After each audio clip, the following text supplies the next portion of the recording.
교육부가 2017년부터 초중고교에 적용하려는 한국사, 세계사 등 역사교육 개편안이 지나치게 정치사에 편중돼 있다는 지적이 이어지고 있습니다. 왕조의 흥망성쇠를 강조한 대신에 뚜렷한 이유도 없이 근현대사가 줄었다고 합니다. 장부경 PD와 함께 이 사안 짚어보겠습니다. 안녕하십니까? 네, 안녕하세요. 네, 어제 반응이 좋았습니다. 네. 계속 한번 새로운 사안 짚어보겠습니다. 네. 교육부가 앞서 말씀드린 대로 2017년부터 이 초중고교에 적용하려는 한국사, 세계사 등의 역사 개편안에 대해서 지나치게 정치사에 편중돼 있다고 하던데 어떤 내용입니까?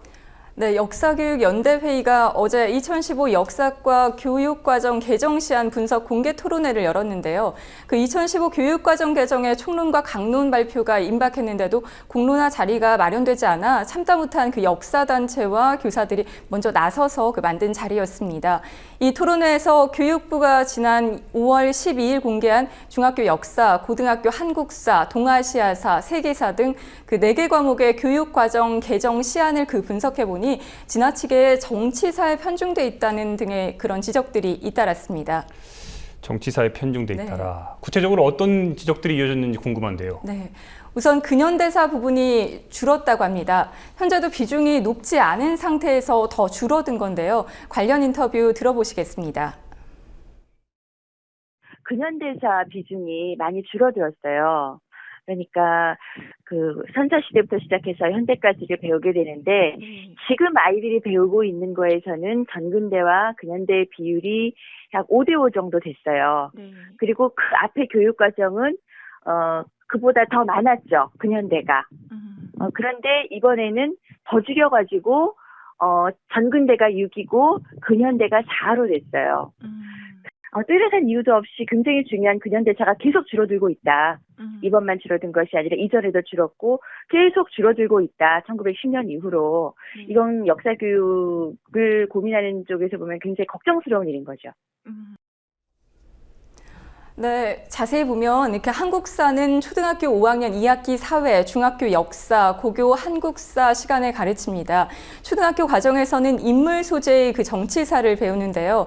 그런데 이 개정 시안을 보니까 중학교 역사와 고교 한국사에서도 왕조의 흥망성쇠 등을 담은 정치사 위주로 바뀐다는 겁니다. 문화사, 사회경제사, 생활사 등을 일부 섞은 수준이라는 지적이었는데요. 이 경우 역사를 사람 중심이 아닌 사건의 연속으로 인식할 수 있다는 우려가 나왔습니다. 관련 전문가 인터뷰 다시 들어보시겠습니다. 정치사를 예전보다 더 많이 배우게 됐고 국가나 왕조 중심의 역사를 예전보다 더 많이 배우게 됐다. 정해진 시간 안에 뭘 더 많이 배우게 되면 덜 배우게 되는 부분이 있을 거 아니에요. 그 덜 배우게 되는 부분이 아이들이 과거를 바라보면서 지배층이 아닌 사람들, 그냥 평범하게 묵묵하게 열심히 일하면서 전쟁터에서 목숨도 버리고 척박한 삶의 조건을 이겨내면서 생산력도 발전시키고 기술도 개발하고 이런 어떤 보통의 사람들의 역사가 그 교과서에서 가르쳐줄 그 여지가 좀 좁아진 거죠, 예전보다.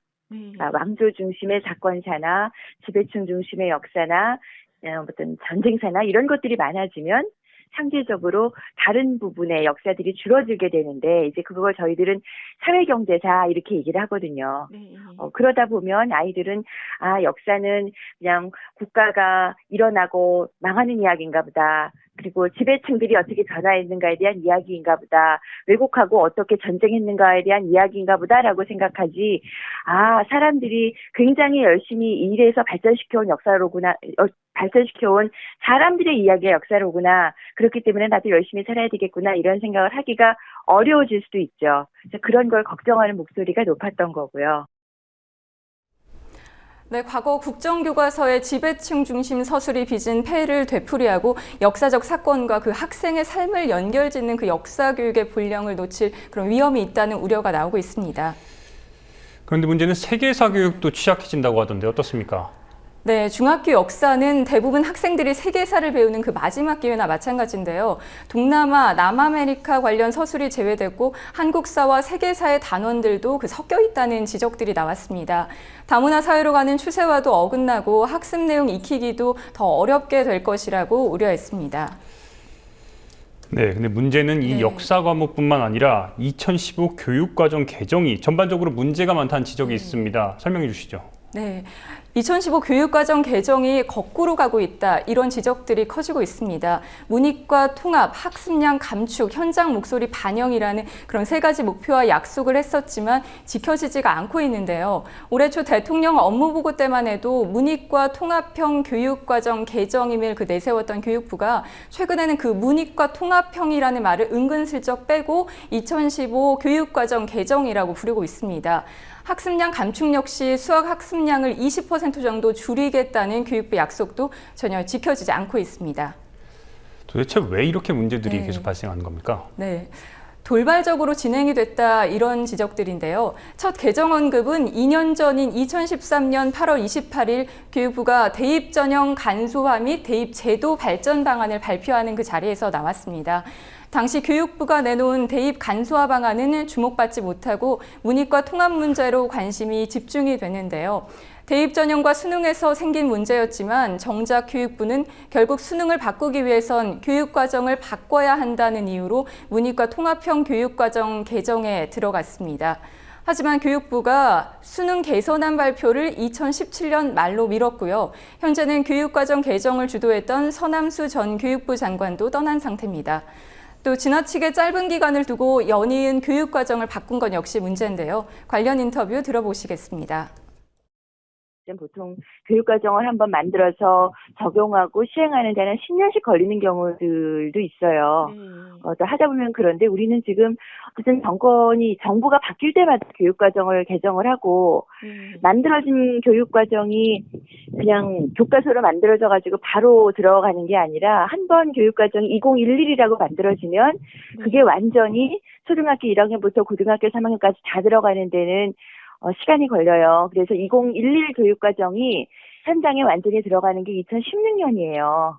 그런데 2015 교육과정이 개정이 되고 나서 2017년부터 다시 지금 그 교과서를 배급을 하게 되면 학교 현장은 2011 교육과정과 2015 교육과정이 뒤섞인 상태로 돌아가게 되거든요.